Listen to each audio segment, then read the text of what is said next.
Hey, Sherry G, welcome back to the channel. So, OWN dropped another sneak peek, a little snippet giving us a bit more of the conversation between Marcel and I guess it's its new business partner, Gino. Not really sure.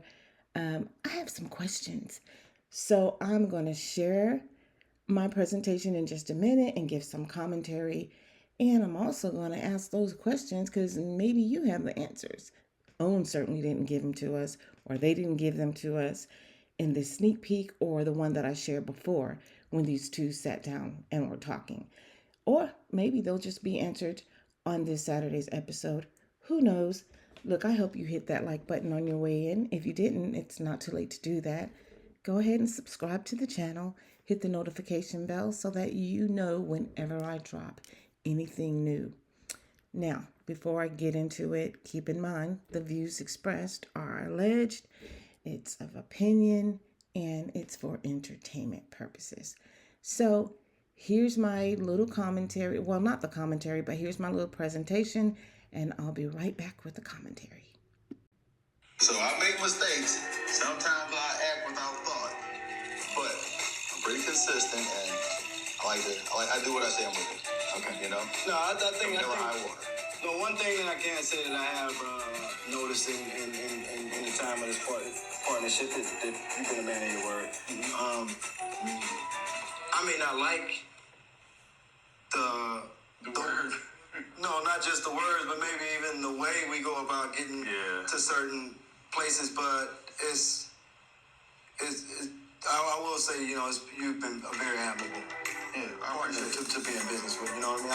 I can't say when people ask me about things, I would feel comfortable with just a handshake deal with you because there's nothing that you said that's deviated from the original conversation. Most of the things that you told me in just good faith when they come about, have been full. Well, look, man, I appreciate you coming about too, because at the end of the day, I try to be as transparent as I can.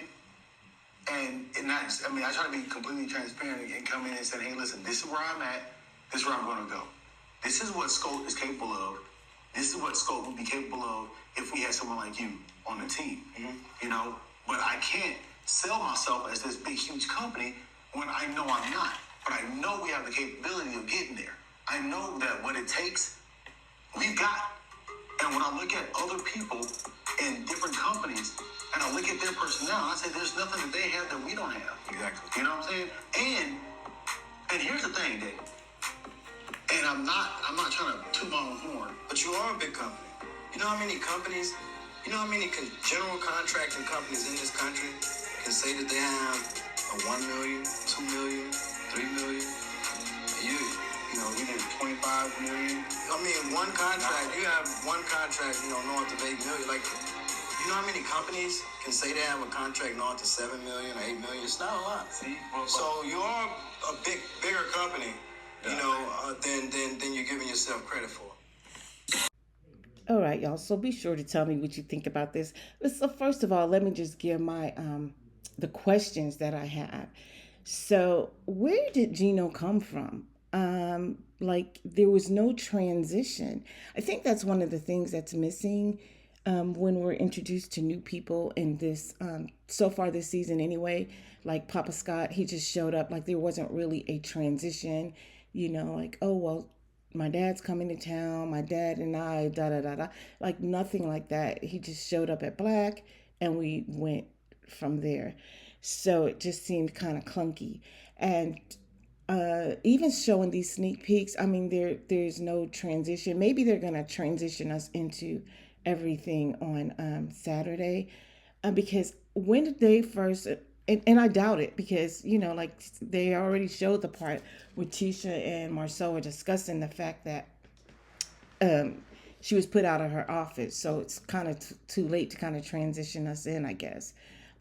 It would really seem off to me. Anyway, that's just my opinion. But, what I mean by that, like there was no, we never saw them having a conversation about, hey, I'm trying to change direction at my company and I'm thinking that I want to sit my wife down and explain to Gino why, and I would like you to come in. So it wasn't anything like that. Like we don't know anything. Where did Gino come from? Like what are his credentials? We just saw him putting what his she say his degree up on the wall. We don't even know what is the degree in what. So so there's just like a lot missing. Like what is the agreement between him and Marceau? We don't even know what that is. So like I said, it's just like a lot of questions and it just made me think, so is this another family member? Is this a friend? Or is this a frat brother? Um, I don't know. I don't know if we'll ever know the answers to those questions. But yeah, and what is Gino's last name, for goodness sake? But anyway, that was my take on that. And then the other thing that kind of gave me anxiety was just like watching them in this office, like their desks face each other, and there's really not that much room in between them. I don't see how Tisha could have worked there anyway, because that would have just drove me crazy. I mean, I love my husband and everything, but I don't want to sit facing you all day for 8 hours in an office. But I guess allegedly, from the looks of things, there wasn't any commerce coming from her desk, so she probably wasn't sitting there anyway. Anyway, moving on. Gino begins to talk to Marceau, like they're talking, and Marceau's continuing by saying, that he's a pretty upfront person, that he's made some mistakes, blah, blah, blah, blah. I'm paraphrasing all of this. But what I want to get to is one of the things that Gino said that kind of shook me. And I listened to it like 3 or 4 times because I wanted to make sure that I wasn't like misquoting or misunderstanding what he was saying, but he did say that he finds Marceau to be an upstanding guy, and he wouldn't have any problem telling people that he'd be willing to seal the deal with just a handshake.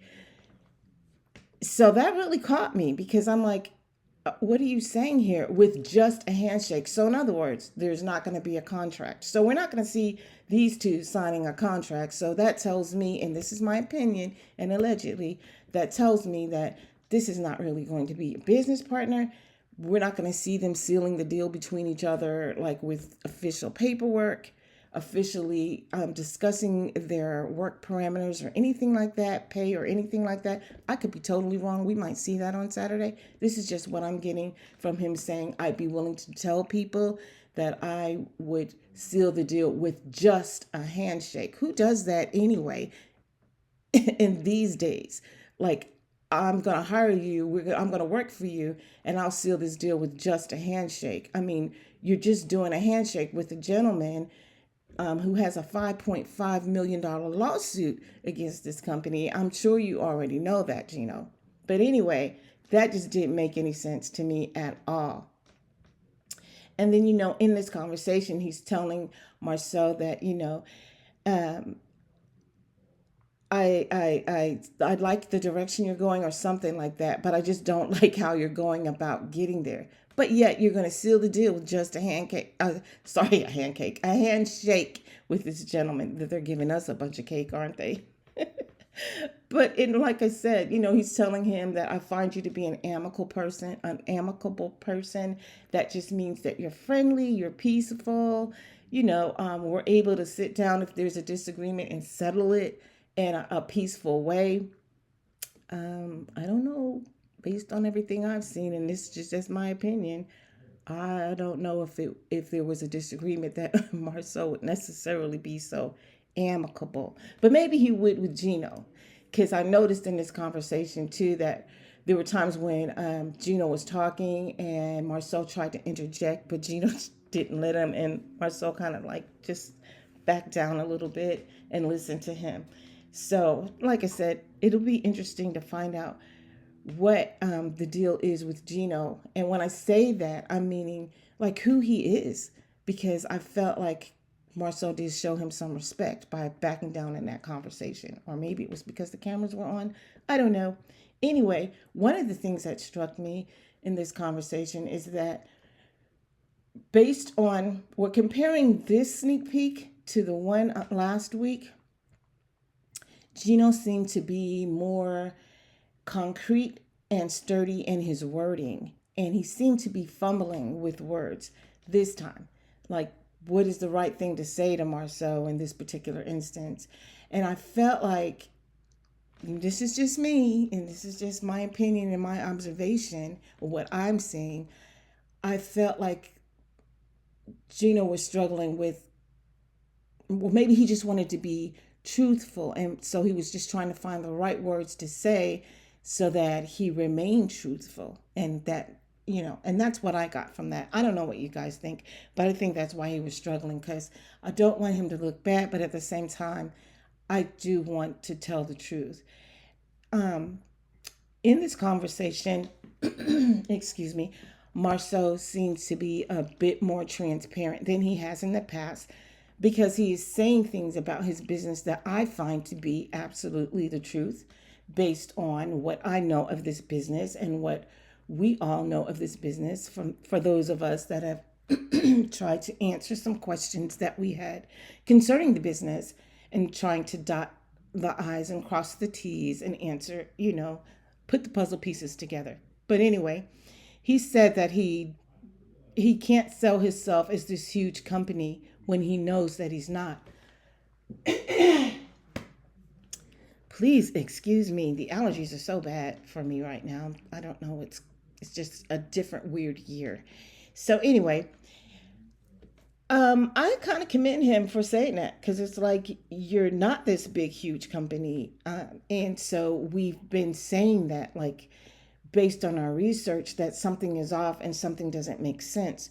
So for me, this was a piece of transparency, and I know that Gino went on to try to make Marceau feel good about his business, and he should, because he started saying things like, well, how many companies do you see in this country that are 1 million, 2 million, or that have projects north of 7 and 8 million? Gino, what world are you living in?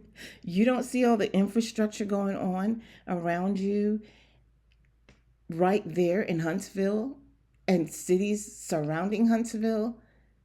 Have you been all over this country, Gino? 1 million, 2 million? That's not a lot for big companies, not big general contracting companies. That's nothing. That's really not a lot. Like, you can build a house. One house can cost 1 million, 2 million, 3 million, 7 and 8. So I commend Gino for trying to uphold Marceau, but let's just tell the truth, bruh. He's not a huge company. He may not be the smallest in the neighborhood, but he's not this big, huge company. And then you could hear Marceau in the back when Gino goes to say how many companies have a project north of $7 to $8 million. You hear Marceau trying to shout out 25. Like, come on, Marceau, we don't even know what's going on with the $7 million project, right? Because in the conversation with Tisha and Marcel, when he was listing all of the things he had going on, the nursing home, the this, the this, the that, and he said, and we're still working towards that contract or something like that, towards on the hotel. We're still working on the hotel. So in other words, that deal is not even sealed or not even complete or not even finished. As we know, allegedly, that project is on hold. And that same red dirt that has been there for months is still sitting there. They haven't even done anything besides prepping the ground. There's no plumbing and there's no frame. Like, so who knows what's really going on with the hotel. So anyway, I just thought that this was pretty interesting, and to me, though, it really smells like it's just a storyline. Because for one thing, we know that people aren't going to just seal a deal with just a handshake, and I just wish that they really thought about that before they put that out there, because it's like you're trying to fool we the people, but we the people are smarter than that. So anyway, that's all the commentary I have for you for today. If you have not done so, hit that like button on your way out, subscribe to the channel, and hit the notification bell, because I will be back. Until then, ciao.